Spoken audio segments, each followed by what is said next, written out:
Muhammad ibn al-Qasr relates that in Istanbul, there was a governor, he died. They dug a grave for him. When they were on the verge of lowering this body inside the grave, do you know what they saw inside the grave? They saw a black snake waiting for him inside the grave. They were terrified. Naturally, they were terrified.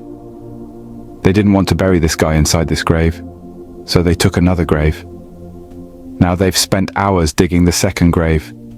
They're on the verge of lowering the body inside the grave, and you know what? The same snake they saw in the first is wearing in the second. They dig a third grave, and they find when they're on the verge of lowering this grave, all of a sudden, they find the same black snake inside the grave. I ask you, my young friends, on that particular occasion, that narration, what do you think it suggests? How many graves do you think they dug on that day? 4, 5, 6, 7, 8, 10, 15, 20, 25, 30 graves.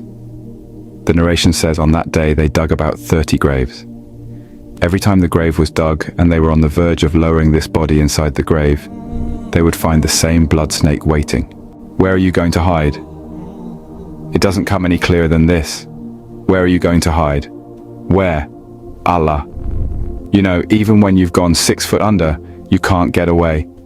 You've left the dunya and you've gone 6 foot under and you think you've got away with it. This is where it will begin. Fed up after digging so many graves that consulted the ulama, what should we do with this person? May Allah protect us. They said, you know what, just bury him inside the grave. Leave the rest to Subhanahu wa ta'ala. And they buried him